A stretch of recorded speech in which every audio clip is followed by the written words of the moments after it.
Imana uyu munsi irashaka kuduha umuti wo kutagwingira.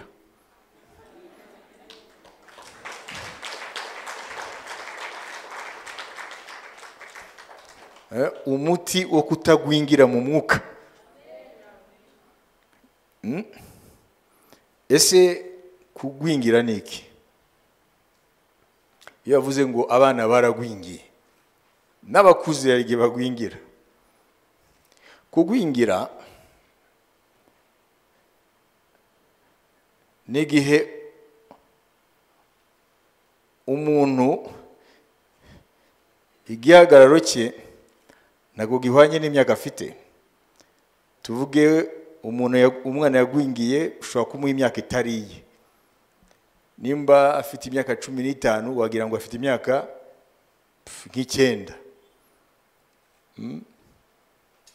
Ni ibintu bihagarika croissance normale cyangwa état normal. Kugwingira. Ntimujya bumva abana bagwingiye baba bameze bate? Iyo yavuze ngo umwana wawe aragwingiye kuvuga iki? Yabuze iki? Ibyo zuzuye. Ntiwumva se?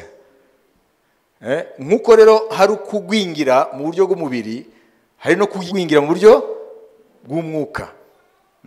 Abashinzwe kurwanya kugwingira mu buryo bw'umubiri barahari.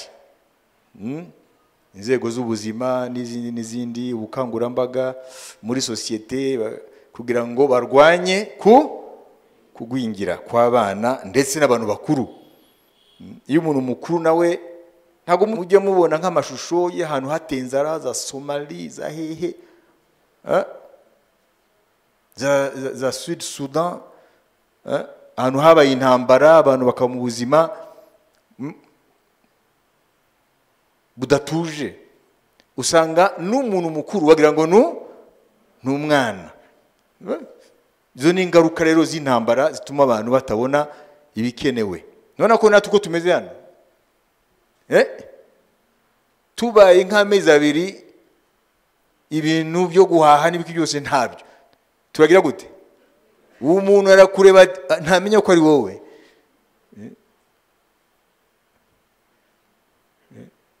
N'amahana agashira. Kugwingira rero no kuba ubuzima bw'umuntu buba bwarabuze ibintu bikenewe. Kuko umubiri Imana yawuremye ukaba ufite ibintu bikeneye kugira ngo ushobore gukura normalement. Rero uyu munsi turashaka kureba mbere na mbere niki gituma abakristo bagwingira mu mwuka. Ni byiza ko tumaze kumva ibisobanuro byo kugwingira. Nuko ntabwo afite indyo zuzuye, ibintu bitunga umubiri. Yaba abana bafite za proteine zihagije cyangwa amavitamine atandukanye, n'abantu bakuru nuko bahita bagwingira. Wamureba ukamuha imyaka itariye kubera ko yagwingiye. Stature ye physique irahinduka. Sa physionomie. Hallelujah.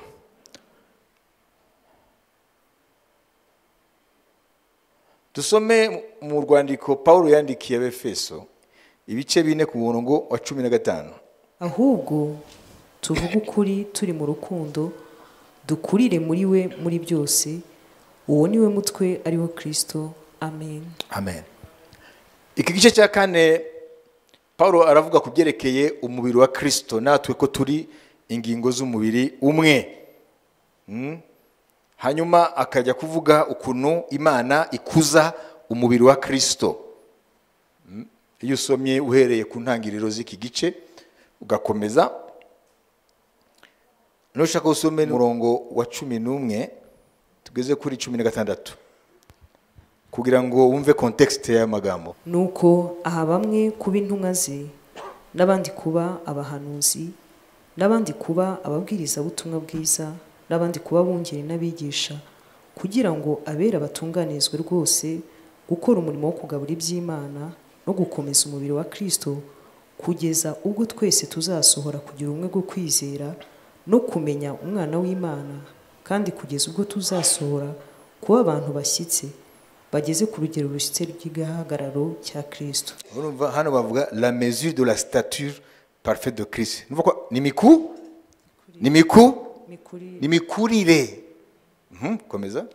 Kugira ngo tudakomeza kuba abana duteraganywa n'umuraba, tujyanwa hirya no hino n'imiyaga yose y'imyigishirize n'uburiganya bw'abantu n'ubwenge bubi n'uburyo bwinshi bwo kutuyobya. Kuvuga abo bantu bitwa bakozi Imana batugaburira indyo zituzuye, kuba zituzuyeho byapfuma. Indyo zigwingiza ni indyo mbi. Wabyumvise?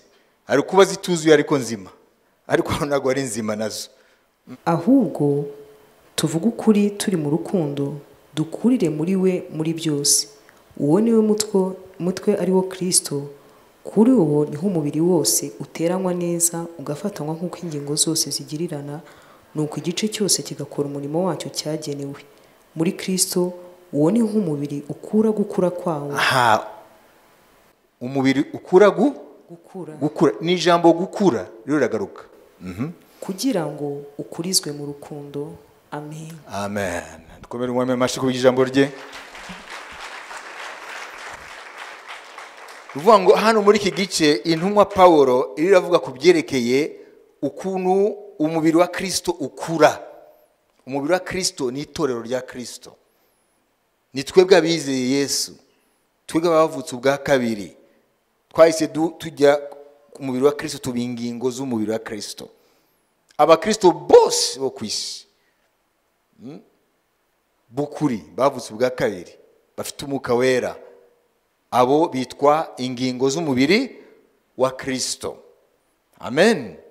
Ariko mu buryo bw'umwuka, mu rundi rwego rundi, n'abatakiri muri yisi barangije urugendo muri Kristo, nabo babarwa mu mubiri wa Kristo. Nuko gusa twebwe turi mu mubiri w'inyama n'amaraso, ntiturapfa, bo bari mu mwuka ariko bariho. Mwabyumvise ibyo? Ari umubiri wa Kristo ukiri mu isi, abantu bagaragara mu mpande zine z'isi bakijijwe. Ariko Imana irebye umubiri wa Kristo, n'aba Yohana barangije urugendo bari mu mubiri wa Kristo. Mwabyumvise?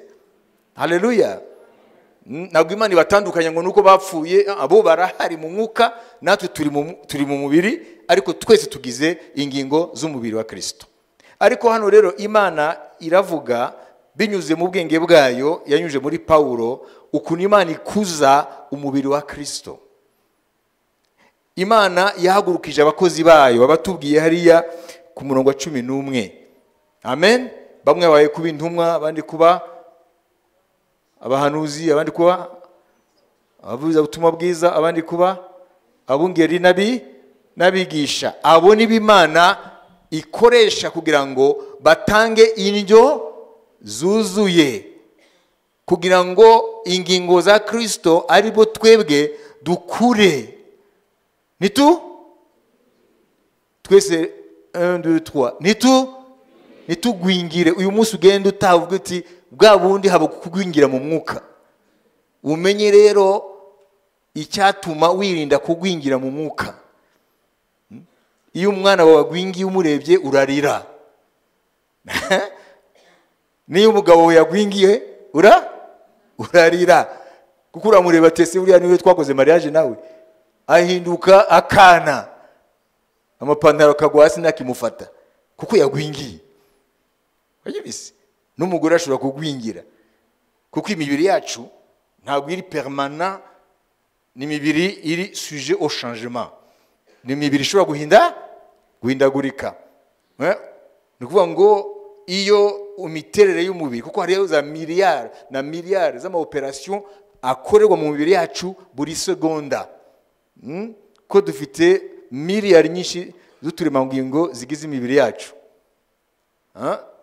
Urumva rero iyo habaye akantu gato gusa kakoroganye mu mubiri, ibintu birahinduka. Igihagararo cyawe rufite kigatakara. Niyo mpamvu Imana ivuga ngo ntimukirate mu mubiri kuko umubiri ni ubusa. Haleluya, amen. Rien n'est stable dans notre corps. Ibintu bishobora guhinduka mu kanya gato ukagwingira. Wari ufite metero 80 ukahita umanuka ukamera nka Zakayo. Babibise niyo mu bari abajya gushaka bakajya kureba n'amaso y'umubiri baribeshya. Niyo mpamvu Imana yahaye impanuro Samuel agiye gushaka gusuka amavuta umwana wa Isaya atari we mu bana be. Aturiya namwanze Samuel ngo kuko Uwiteka ngo abana b'abantu mureba mu bigaragara, mureba bataragwingira akariho mujya gushaka. Nigiye mbivuze ntabwo ari Imana. Ngo ariko je Uwiteka ndeba mu mutima. Ego uravuga ati ariko se ego umuntu areba byose akareba mu mutima, urahabona wowe? Niyo mpamvu Imana tubabarire kubera yuko tugendesha amaso benshi, amaso yacu. Niyo mpamvu fondema z'umuntu, jijima y'umuntu ziba ziri faux, archi faux, kubera yuko tujija selon les apparences amaso yacu. Uriya ni umuntu mwiza, uramuzi wowe? Murarana mu kuburiri ngo umumenye, murabana.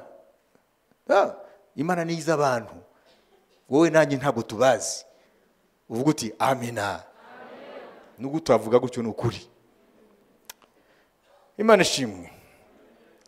Hano rero Imana yateguye abakozi b'Imana tumaze kumva mu Efeso 4:11 kugira ngo Imana ikuze umubiri wa Kristo ntugwingire. Amen. Ariko twumvise ko Satani nawe afite abakozi be nawe yohereza kugira ngo umubiri ntukure nkuko bikwiriye ugwingire.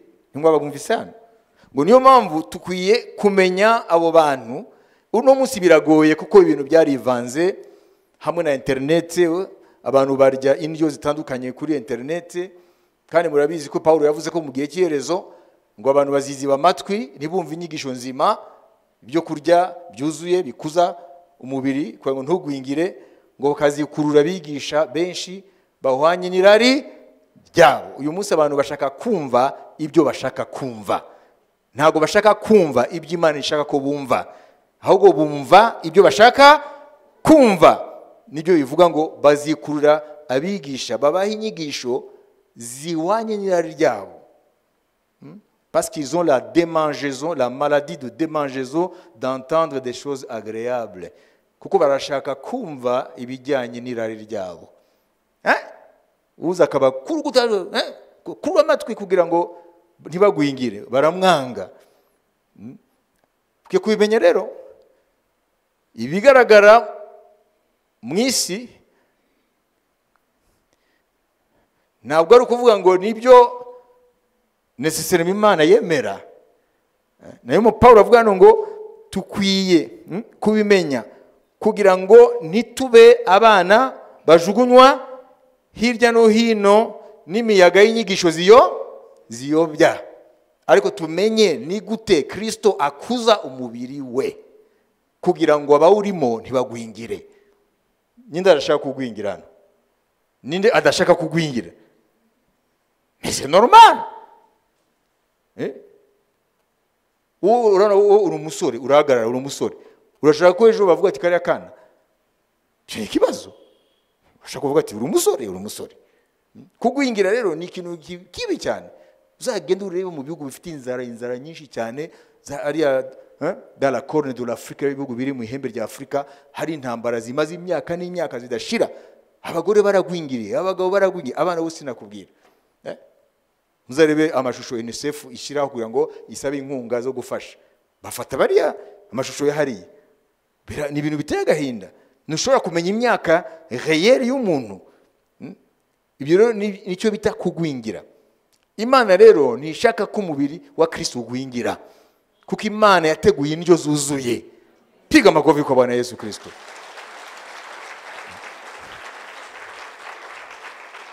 Niyo mpamvu umwana adakunda kurya, ababyeyi bakora effort yose, bamwe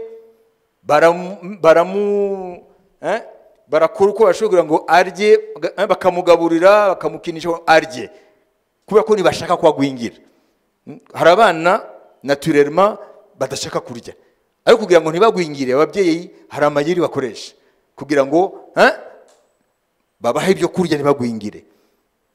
Urumva rero nawe rero mu itorero ry'Imana, urumva nimba udashaka kugwingira mu mwami, ntabwo ari bariya bakozi b'Imana bavuzwe hano mu Efeso 4:11 bazagukinisha nk'uruhinja kugira ngo bakugaburire.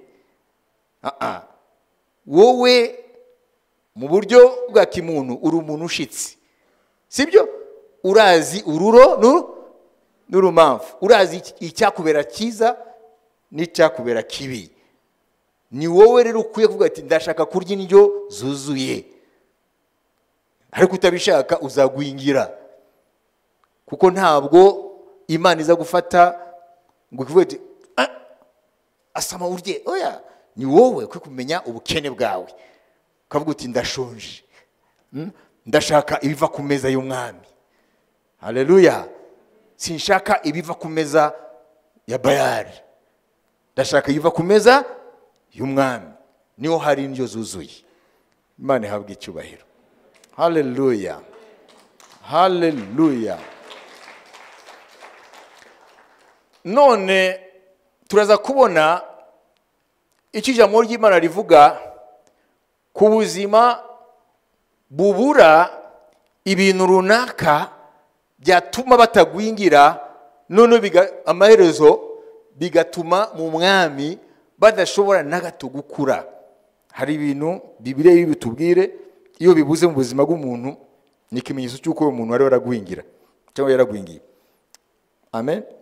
Dusome urwandiko rwa kabiri Petero yanditse, igice cya mbere ku murongo wa 3 tugeze ku murongo wa 11. Ibi bintu nibibura muri wowe uzaba waragwingiye. Ntuzajye kuri centre de santé ngo ubaze umwami arakubwira ngo waragwingiye.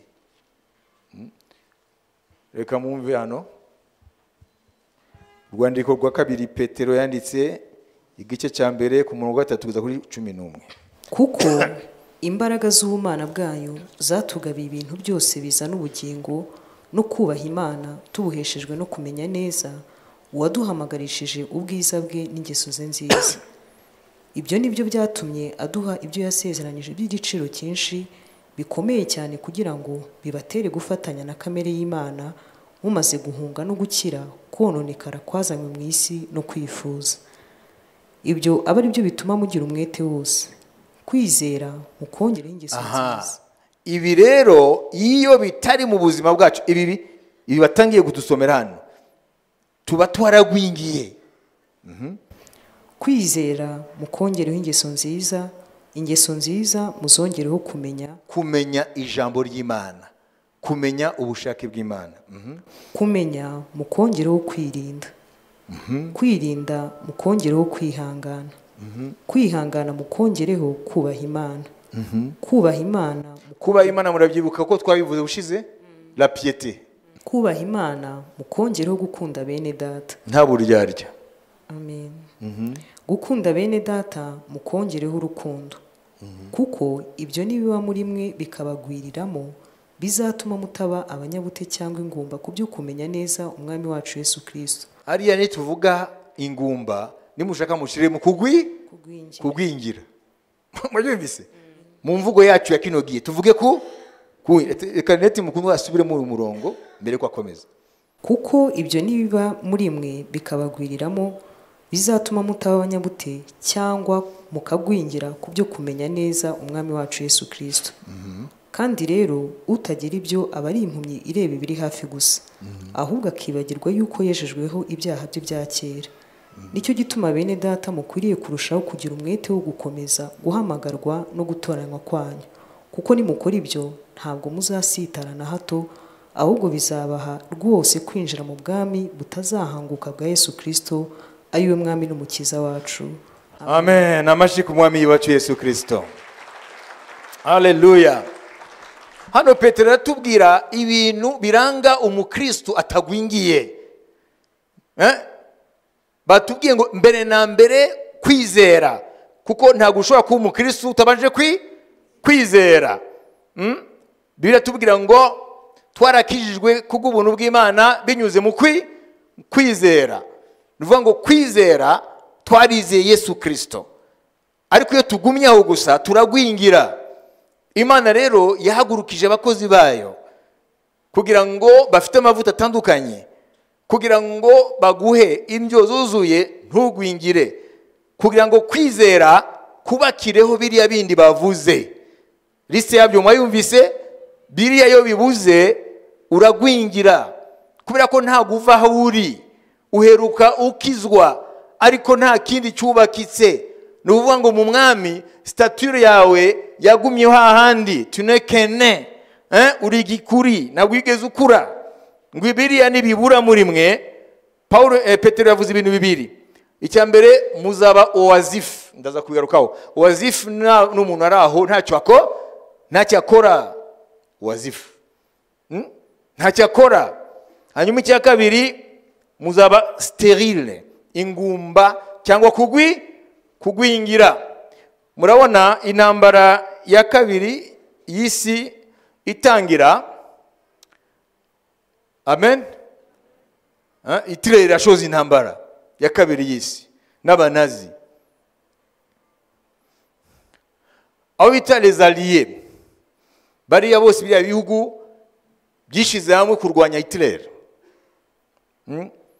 hamwe n'abari mu ruhande rwe. Badekaraye intambara kuri Hitler amaze kwataka Pologne, atangiye rero kwigarura ibihugu. Badekaraye intambara, abambere Amerika yari itarabyinjiramo, yari Ubufaransa hamwe n'Ubwongereza. Badekarara intambara itariki 3 kwezi kwa 9 1939. Badekarara intambara kuri Hitler. Amen. Ariko guhera mu kwezi kw'icyenda kuri umwaka wa 1939 kugeza mu kwezi kwa 5 muri 40, barebanaga bamwe bari hakuno abandi hakurya, Abadage bari hakurya, abandi Abafaransa bari hakuno hamwe n'abariye babo, barebana batarwana, kandi bamaze kudekarara intambara y'isi ya kabiri.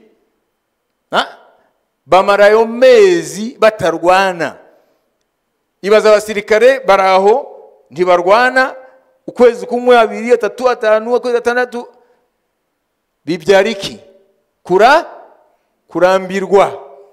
Noneho batangira rero kwikinira amakarita, bagakina n'indi mikino. Abadage hari bakina n'aba bakina. Noneho iyo ntambara baje kwita une drôle de guerre, baje kuvuga ngo ni intambara isetsa, intambara itari intambara. Bamaze amezi menshi batarwana barebana, niyo bayita ngo ni drôle de guerre. Nuvuga ngo rero iyo umuntu rero no mu mwami adafite ibyo arakora mu bwami, nawe agira un drôle de salut, nawe agira agakiza gasekeje. Ninda byumvise? Ayumvise? Ndio ndasobanura ijambo ryitwa oisiveté. Hari umuntu witwa Alexandre Dumas yaravuze ngo l'oisiveté c'est la mère de tous les vices. Ngo kutagira icyo urakora ngo niwo muzi w'ibibi byose. Reka mba urugero. Rimwe Dawidi ingabo ze ziri ku rugamba. Dawidi muzi yuko ari we yari umugabo w'ingabo, sibyo, za Israeli, kandi yajyaga ku rugamba akajya imbere. Ariko uwo mwaka ntiyagiyeyo. Noneho ingabo ze ziri ku rugamba, we rero yigumira ibwami mu ngoro, kubera ko yatari ku rugamba. Noneho afatwa na oisiveté. Nuvuga ngo nawe abaraho, ibyavuyemo nibiki, aho kugira ngo abe ku rugamba ibereye iwe. None ibyavuyemo niki? Niwo wavuyemo kujya kureba umugore w'abandi, Batshema, bikaviramo no kwicisha umugabo we. Murabona iyo abari ku rugamba ntiyari gukora kiriya cyaha. Ninda byumvise? Iyo aba David yari ku rugamba ntiyari gukora kiriya cyaha. Nukubera yuko aho yari akwiye kuba siho yari ari. nawe mugakiza nutagira umurimo ukora bizagushikira nk'ibyo. Kuko luwazifete Petero atubwiye kutagira icyo ukora mu bwami bituma ugwingira. Yatubwiye amagambo abiri, luwazifete et la stérilité, kuba ingumba mu mwami, ibyo bituma ugwingira. Dawidi ntiyari muri uwo mwaka aho yarakwiye kuba, niyo mpamvu yagiye gufata umugore w'abandi akicisha n'umugabo we ku rugamba. Hano rero Bibiliya tubwira yuko biriya bintu Petero yavuze nibitubakika kuri mu buzima bwawe, byubakire ku kwizera ufite nibukijijwe, nta kabuza uragwingira mu mwuka.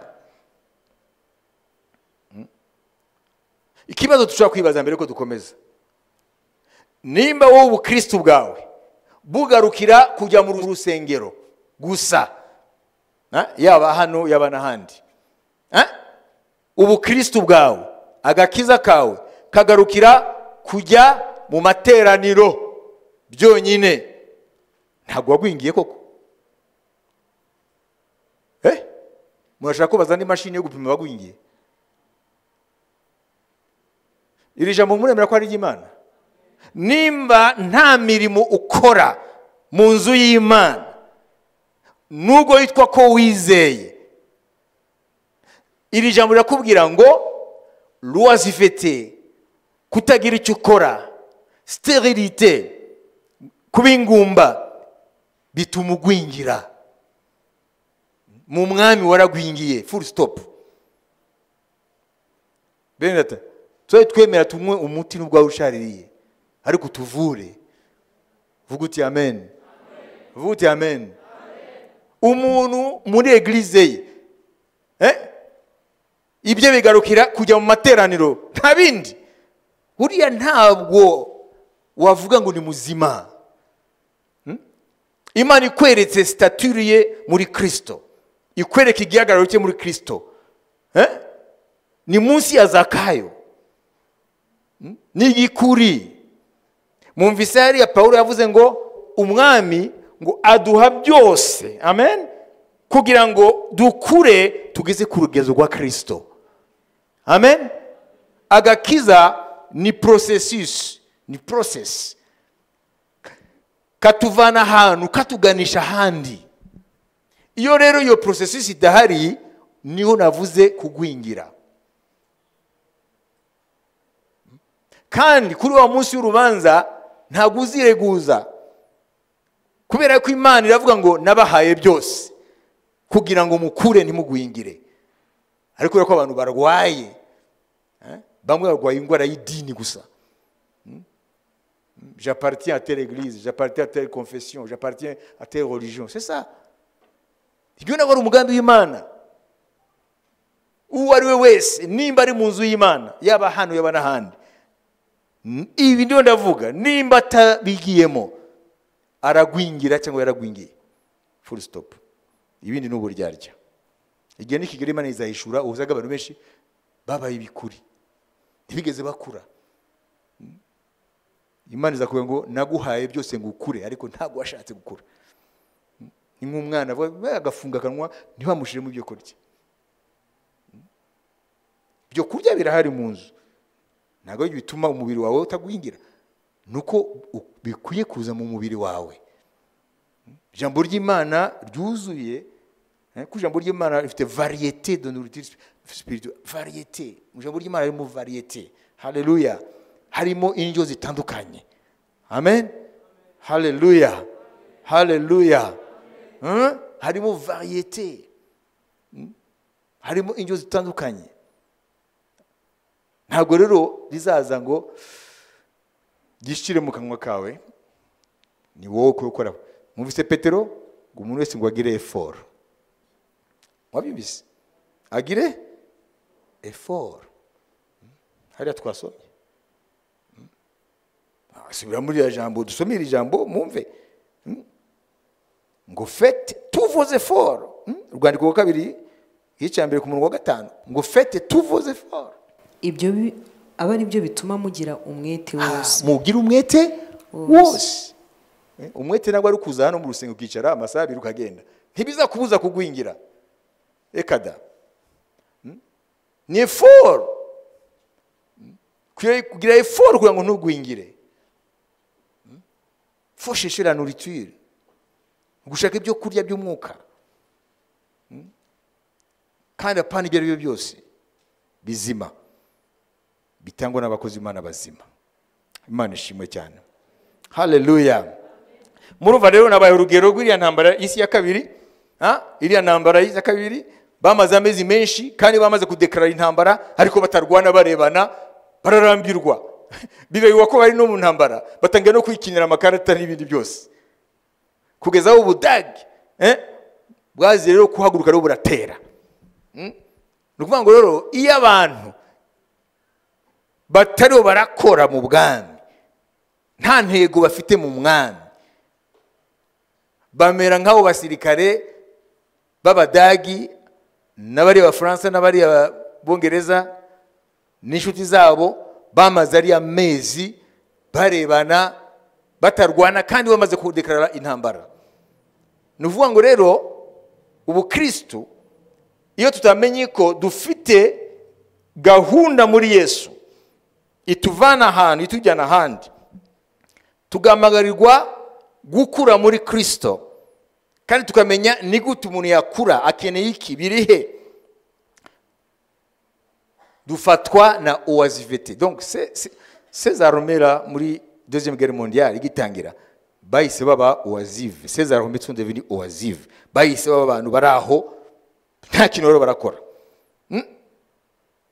Natwe rero nimba mu mwami nta mirimo ifadika dukora, twumvise ko Petero avuze ngo biriya nibitaba muri mwebwe bigwiriye muzaba oisive, muzaba abantu badafite icyo barakora, noneho mubingumba kumenya umwami mugwingire, kandi ngo bizatuma tunagaruka kuba impumyi yaho Yesu yadukuye, tukibagirwa aho yatuvanye. None muri turi hano, wowe imikurire yawe ihagaze gute? Agakiza kawe nukuza mu nzu y'Imana gusa ugasohoka? Niki ukora mu nzu y'Imana? Ese ibi bintu bikwiye kubakika ku kwizera kwawe birahari? Kandi Petero avuze ngo bibe muri mwe bigwiriye, ariko yabanje kutubwira ngo kugira ngo tubigereho ngo tukiyogira umwete wose. Amen. Haleluya. Haleluya. Reka mbabwire, le salut est gratuit. Agakiza ni ku buntu, ariko ibindi bisigaye mu mwami, amen, biraharanirwa. Amen. Bitabaye bityo ntabwo umwami atubwira ngo mugire umwete. Haleluya. Ntabwo umwami avuga ngo mugire umwete wo gukiza. Turakizwa ku buntu, ariko ibisigaye twibwira umwete wose kugira ngo tubigereho. Imana ishimwe. Ntabwo rero kuza mu nzu y'Imana ukicara nko ku dimanche araho bitaniye n'abasogokuru bacu bari mu idini. Nta tandukanirizo, ahubwo ibyo babyita anesthésie spirituelle. Abadayimoni badutera agashinge k'idini, ati genda ni ku cyumweru ugenda, ubu ugiye guhabwa mvuge muti agashinge kagusinziriza mu mwuka, ukumva yuko imbere y'Imana tu as rempli tes obligations religieuses. Nuvuga ngo iby'Imana igusaba tinavuye gusenga, uzumva ari muri quartier ngo wowe uri umupagani ntabwo ujya gusenga. Ntabwo ari ikibazo cyo gusenga no kudasenga, ni ikibazo cyo kugwingira. Iyo ukwizera kwawe kutari dynamique, iyo ukwizera kwawe kudakura, iyo biriya Petero yavuze bitubakwa muri wowe, uragwingira. Ikintu gikuru no kumenya ngo muri Yesu Kristo hari ubuzima butemba, hariho processus de croissance, hari ugukura, tuva kuri point A tukagana kuri point Z. Haleluya. Imana ihabwe icyubahiro.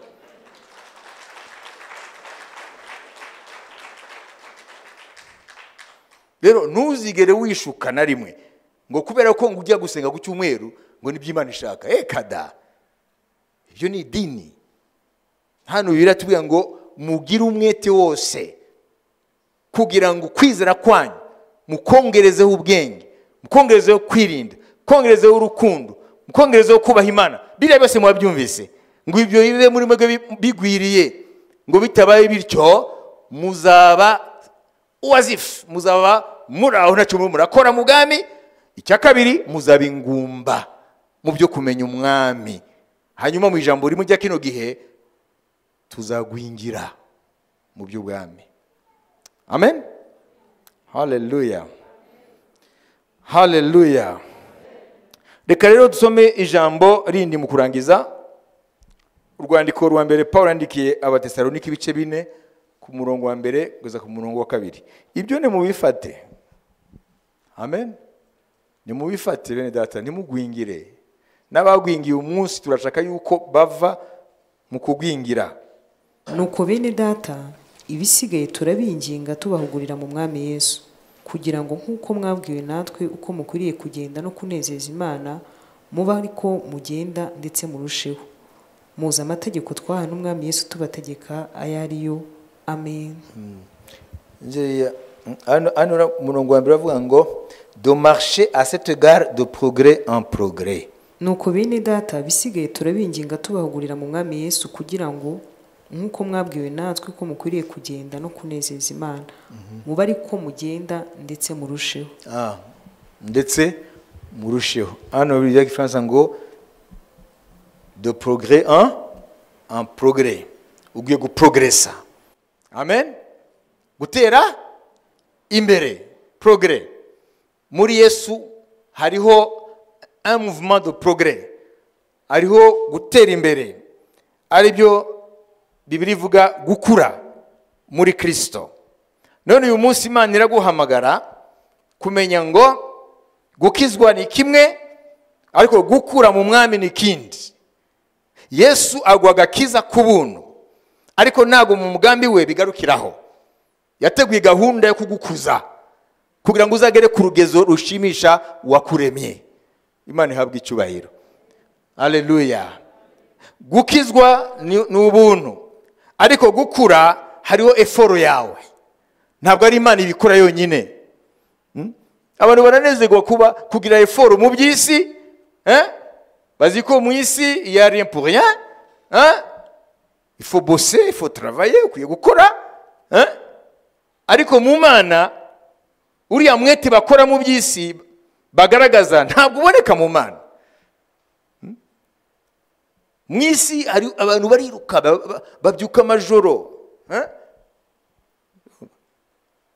barakora n'imbaraga nyinshi, ariko byagera mu Mana abitwa ko bakijijwe ukareba effort ntayo, bakibaza ko Imana ikora muri sens unique.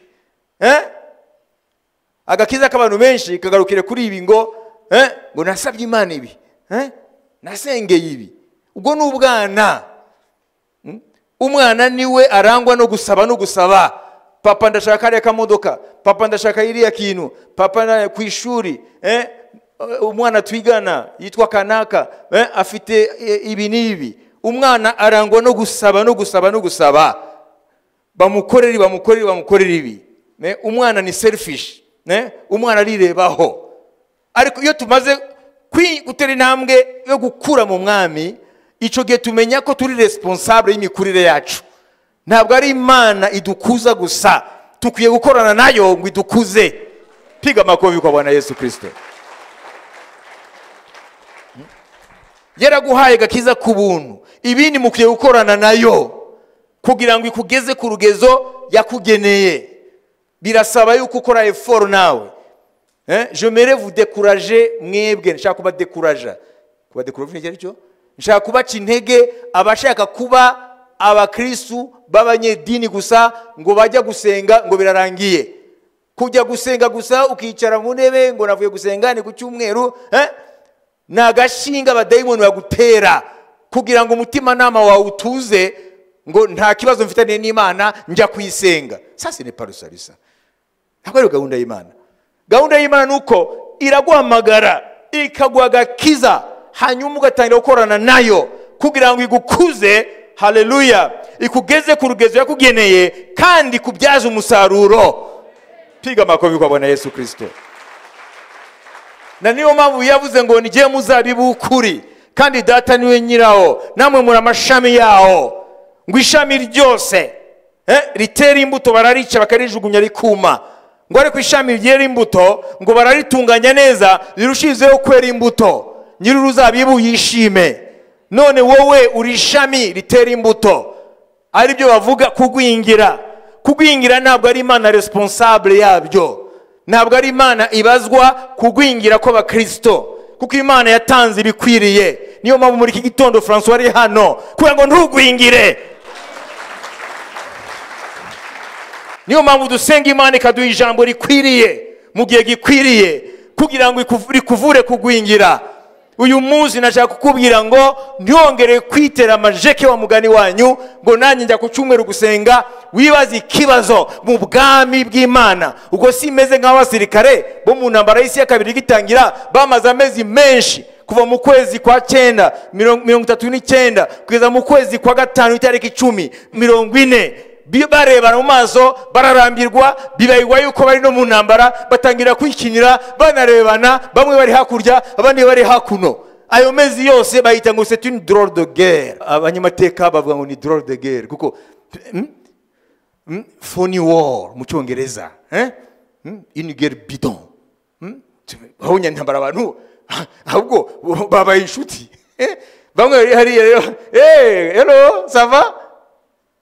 Abadagi babwira abafaransa nabo gutyo. Iyo ni intambara. Natwe rero iyo tutari mu bwami mu buryo bukwiriye duhinduka abantu bafite un drôle de salut, tugira gakize gasekeje, funny funny salvation, agakiza gasekeje. Kandi bene abo ntacyo batera ubwoba Satani. Itorero ryuzuye abantu nkabo, les chrétiens du dimanche, abakristo baza ku cyumweru gusa. Ibi ndio ndayivugira umubiri wa Kristo, apana Beteli gusa, amatorero yose y'Imana. Amen. Akwiye kugira abakristo batagwingiye, abakristo rero barakura, abakristo ku munsi bakura mu mwami. Kandi kizakwereka ko umukristo akura arakora mu bwami imirimo y'ubwami. Piga makofi. Ntabwo uzawurahima abayobozi b'itorero, ntuzawurahima iryo dini ryawe rikagiti dini, nimba udakura ni wowe uzabibazwa. Kuko mu mugambi w'Imana hari ugukura muri Kristo. Hallelujah. Hallelujah. Mumvise ngo nous devons aller de progrès en progrès. Tukwiye gutera imbere ngo nibyo twigishijwe mu mwami. None watera imbere gute wo uguma uri hahandi? Akazi kawe ni ku cyumweru n'amateraniro ukagenda ugafata ibire yawe ukayihungura ukajya hari. No, ibyo n'urushinge rwa anesthesie ni kinya abadayimoni bagutera. Ngo conscience yawe ituze imbere y'Imana, ngo ndasenga Imana. Ntabwo ari ibyo. Wibaza ikibazo, mari iki ubwami bw'Imana? Uwamaye agakiza ku buntu ari warambyaza umusaruro. Ese ndi ishami ry'umuzabibu we yera imbuto? Ese ndafatanya n'abandi kugira ngo umugambi w'Imana ujye imbere? Ese hari ubwitange mfite kugira ngo akagakiza nahawe ku buntu kagere no ku bandi? Ese hari imyanya mfata yo gusengera umugambi w'Imana? Ese hari ibyanjye nigomwa kugira ngo ubwami bw'Imana bujye imbere? Ese ndababazwa no kubona abantu benshi batazi urukundo rw'umukiza? Ese itorero rikubitwa n'abadayimoni bakarirwanya ijoro n'amanywa hari icyo bintwaye?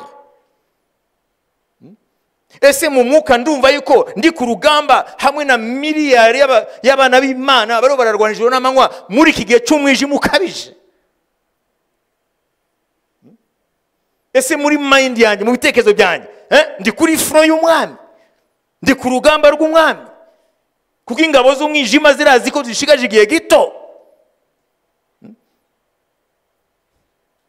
abantu bazi icyo bita geopolitike y'isi, ngo imiterere uko isi iyobowe muri iki gihe, bose barahamya, simvuga abakristo, barahamya yuko isi igeze ahantu aho intambara ya gatatu ishobora kuba.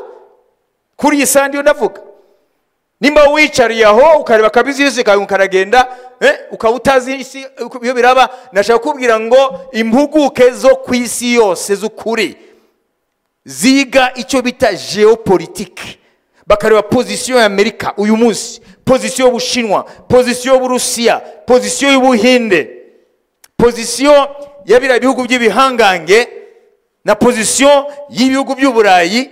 Baravuga bati hatabaye igikozwe intambara ya gatatu y'isi irarota ishobora kuba. Nimugende kuri internet nimukore research murayibona. None se Bibiliya hari kivuga? Bibiliya iravuga ko Yesu azatwara itorero, ubuzima bw'abantu buraho, ariko kugaruka kw'imingoma ye hazaba hari intambara y'isi yitwa Armageddon. Mwabyumvise? Ibi ni Bibiliya ibivuga. None wowe nimba uri mu bwami bw'Imana, uzi ubwami bw'Imana buriho burakora iki ubu?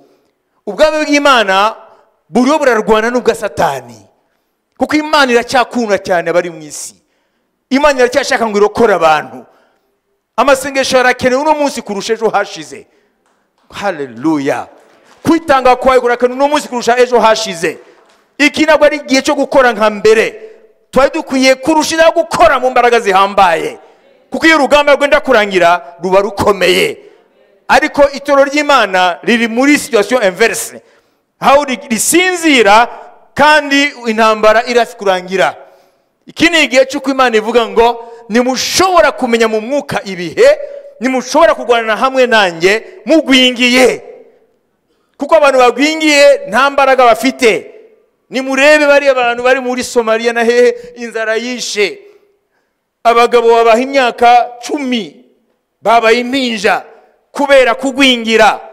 Ntabwo rero ingabo zigwingiye zatsinda urugamba. Niyo mpamvu Yesu ashaka kuvura kugwingira mu nzu ye, kuko arashaka ingabo zuzuye imbaraga. Haleluya. Nibande bumva yuko bari ku rugamba hamwe n'umwami. None wowe urarwana gutugwingiye, imbunda wayitora ugwingiye. Wowe umugabo w'imyaka 30 none kubera inzara n'ibiki byose wamuha imyaka 12, uriya se wamuha imbunda? Ntibishoboka. Hano nuravuga mu buryo bw'umwuka. Amen. Bene data, nigeze hano kubigisha bita praxis. Muragibuka? Apana practice. Praxis ni ijambo ry'Ikigiriki. Nukuvuga ngo gushira mu bikorwa ibyo wize. Mwanda babyibuka? Gushira mu bikorwa ibyo ugenda wiga. C'est le côté pratique de la vie chrétienne cyangwa izindi philosophie abiga ibindi. Nukuvuga ngo theory. Mufate ko aya magambo y'Imana ibaha, na magambo ibaha, ariko ikaba iziga ko muyashira mu bikorwa. Niyo mpamvu Yesu yavuze ngo uwumva amagambo yanjye akayashira mu bikorwa ameze nk'umunyabwenge yubatse inzu ye ku rutare. Amen. Imiyaga, imvura, ibiki byaraguye kuri iyo nzu ikomeza kubihagaze. Uwumva amagambo yanjye ntayashire mu bikorwa ameze nk'umupfapfa yubatse inzu ye ku musenyi. Imiyaga iraza irakubita iyo nzu iragwa, ngo isenyuka ry'iyo nzu riteye agahinda. None rero ndabahamagariye praxis y'ubwami, kugira ngo amagambo yose mwumva muyashire mu bikorwa. Biriya bintu Petero avuze ngo bibe muri mwe bigwiriye, mubishake. Nimugume hahandi. N'umukristo ku cyumweru uzaba watewe gashinge ko gusinzirizwa n'abadayimoni. Ce que Dieu veut de toi, ce n'est pas assister au culte. Iby'Imana ishaka kuri wowe ntabwo ari kuza ku cyumweru yaba hano yaba n'ahandi. Ukwiye kumenya ko Jésus t'a enrôlé dans son armée. Yesu yakugize umusirikare mu bwami bwe. Imana ihabwa icyubahiro. Paulo abwira Timoteyo ngo turabasirikare mu bwami bw'Imana. Haleluya. kandi umusirikare icyo asaba nuko akwiye kuba ari ku rugamba rwana intambara z'uwamuhamagara urwo rugamba. Yesu rero ntashobora kugukoresha ugwingiye, ntibishoboka. Tu sais, iyo ugwingiye tu es bon pour l'hôpital. Iyo ugwingiye wowe ukwiye kujya mu bitaro. Abaro bararwana ntago baba ari abantu bagwingiye, n'abantu bafite imbaraga. Ndarangije rero nshaka kukubwira ngo uyu munsi ubukristo bwawe busuzume. Usuzume urebe kugwingiye. Kandi ibimenyetso by'ukugwingiye Bibiliya yabiguhaye. Umuti wawumvise. Amen. Haleluya. Haleluya. Umuti wo kutagwingira wabumvise. Nukurwanya igitera kugwingira. Ni mirire mibi no kutabona indyo nzima cyangwa indyo zozuye. Ijambo ry'Imana wakira buri munsi. Imana ibikugaburira kugira ngo ntugwingire. Ukwiye kuruhuka urishize mu bikorwa. Imana ihabwa icyubahiro. Na ubundi ijyo wumva ukarisiga ku ntebe ukigendera, dimanche proche ukagaruka, dimanche ndikaza, imyaka ikagenda ndikaza, ugasaza ugapfa. Imana izavuga ngo tu n'as été qu'un potentiel raté. Wabaye imbuto yapfubye. Uyu munsi rero magambo y'Imana yampaye nayo ngo Imana ntishaka kugwingira mu nzu yayo.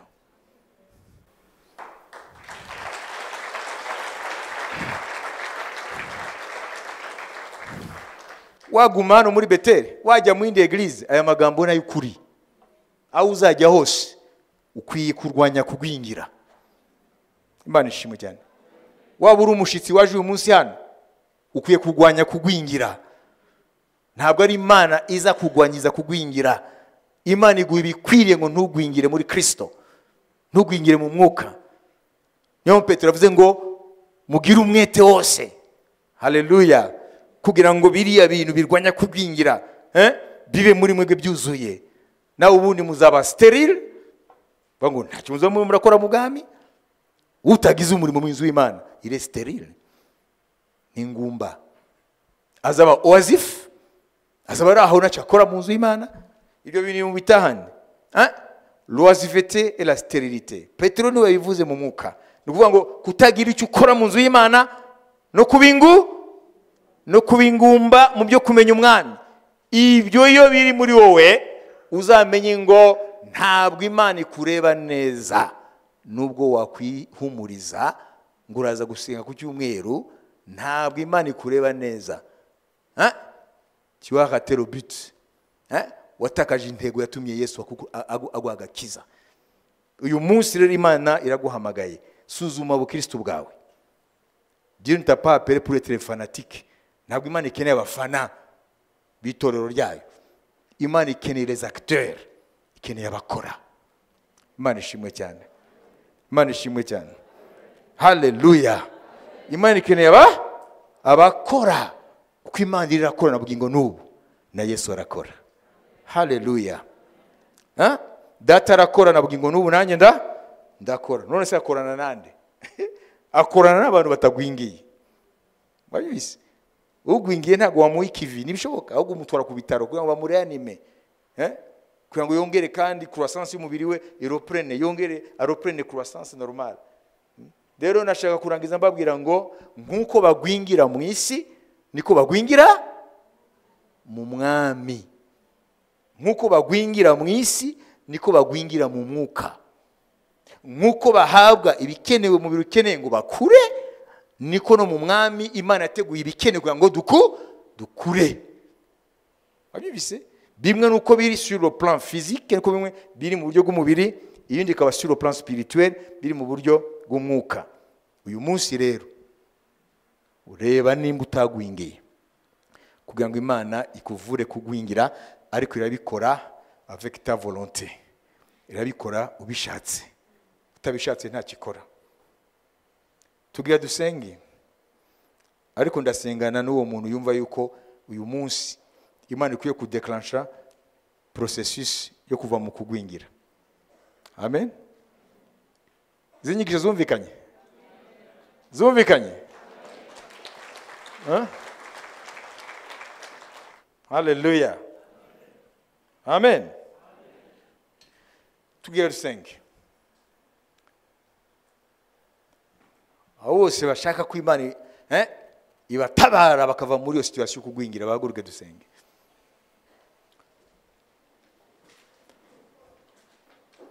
Yega n'abadayimoni bakuboha ngo ugwingire, ukomeze ugwingire. Abadayimoni bashaka yuko ugumura igikuri, ugwingire, bakwibasire. Reka dusenge. Haleluya.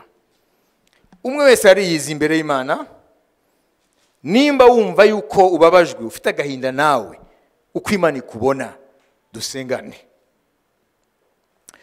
Mwami Yesu, ndakweretse iri jambo ryawe. Ijambo ryawe ni inkota, ijambo ryawe ni inyundo, ijambo ryawe ni umuriro.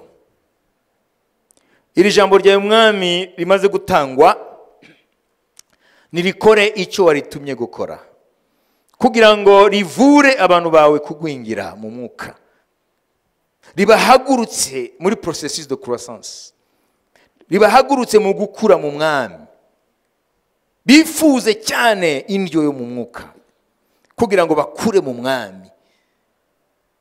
Imbaraga zababoshye uyu munsi zose zikubitwe hasi mu izina rya Yesu Kristo. None wowe uhagaze, nashaka gusubiramo aya magambo kandi uyizere. Uvuga uti, Mwami Yesu, numvise ijambo ryawe, sinifuza kugwingira, nshaka gukura, ngere ku rugezo wangeneye. Mu izina ryawe Yesu, ndirukanye abadayimoni bose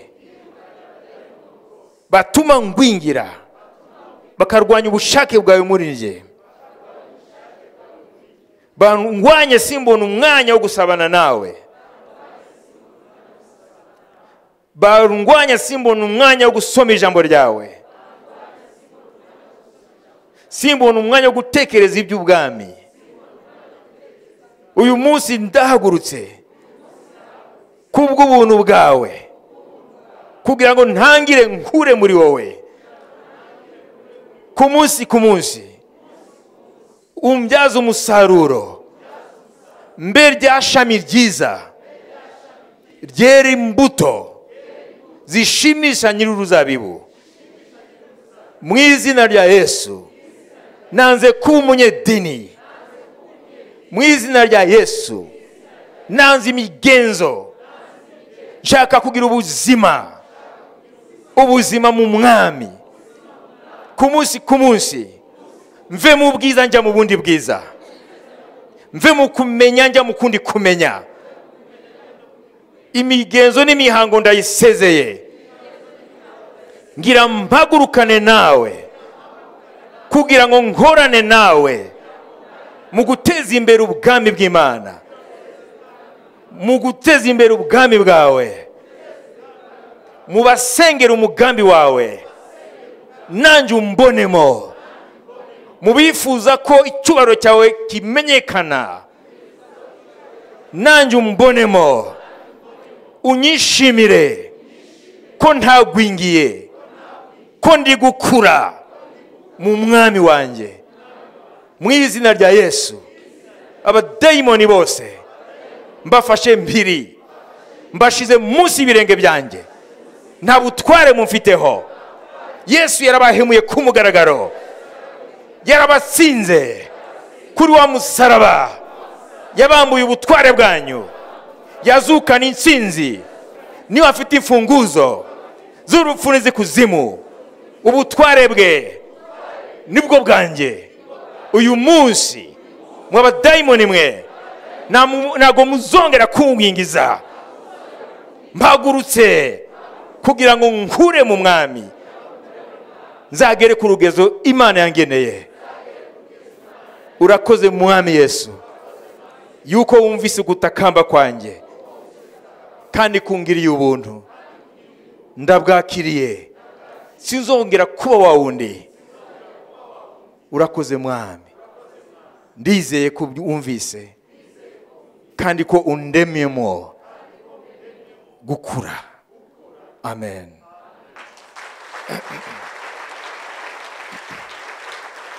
Mbere yuko tubaho umugisha, ndashaka kukubwira ngo iri sengesho wasenze urifate nka decision.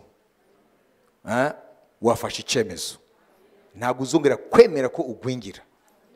Sibyo? Sibyo? Imana ikubone mu bwami nk'umuntu koko w'igisore. Afite imbaraga nk'izikizu. Abadayimoni babona bagahinda imishitsi. Umuntu Imana ikontaho ati mu Rwanda afite kanaka. Haleluya. Nubwo byagenda gute, uriya n'umusirikare nizera. Reka Imana ikwizere. Bya bintu by'ubutumwa bubasiga amavuta, bubatera amajeke mubureke. Mumvise hano ko hari ibyo kurya bigwingiza. Ariko mwakira ijambo ry'Imana. Nubwo ari umuti usharira, ariko urakiza. Imana ihabwe icyubahiro.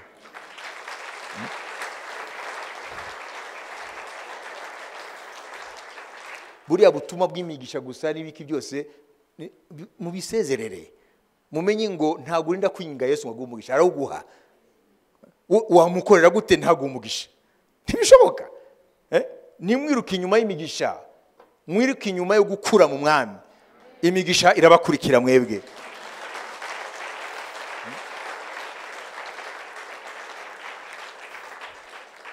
Na ubundi rya jambo yavuze ngo nimushake mbere na mbere ubwami bw'Imana no gukiranuka kwayo. Ibyo bindi mushaka by'imigisha bizagira gute?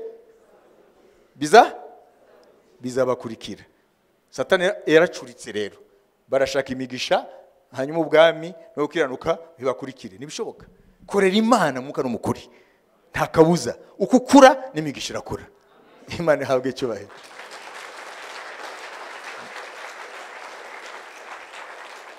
Ikambaye indi mpanuro mbere ko mugenda. Muzirinde muri iki gihe abakristu batakiri mu nzira. Kugendana n'ababi konona ingeso nziza. Ne privilégiez pas des relations bidons, ugashaka ubucuti n'umuntu kandi ntakigenda mu mwami. Murashaka mwese murohame.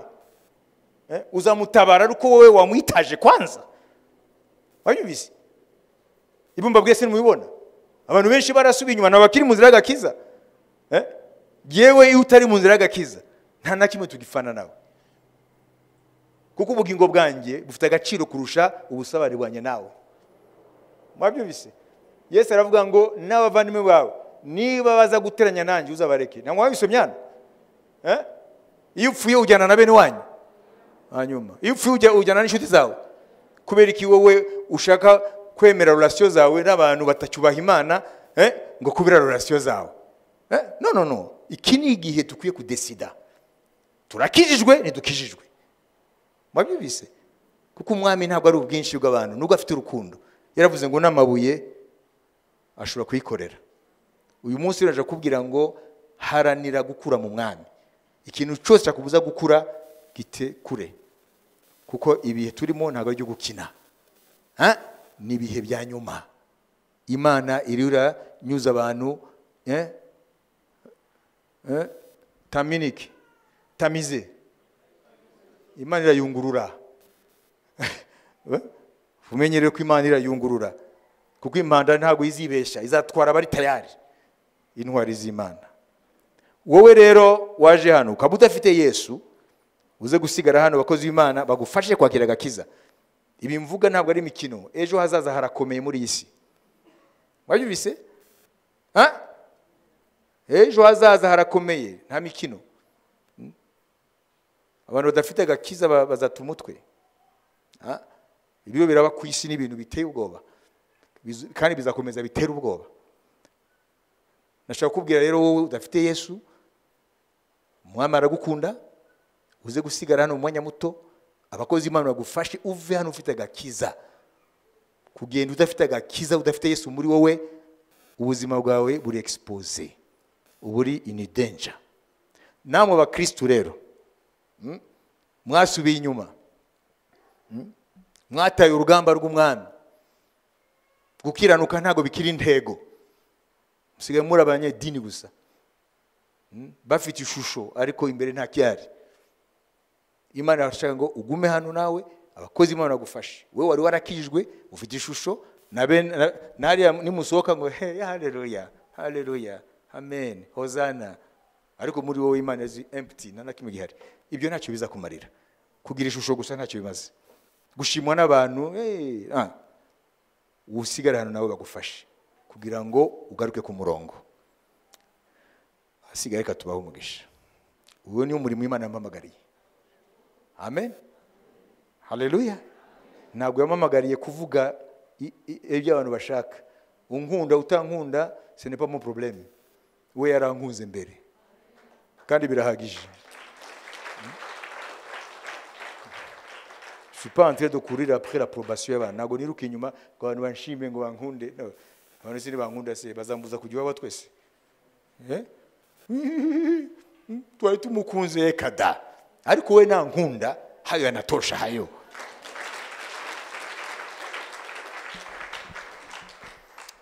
Zamura moko tugumugisha. Haleluya.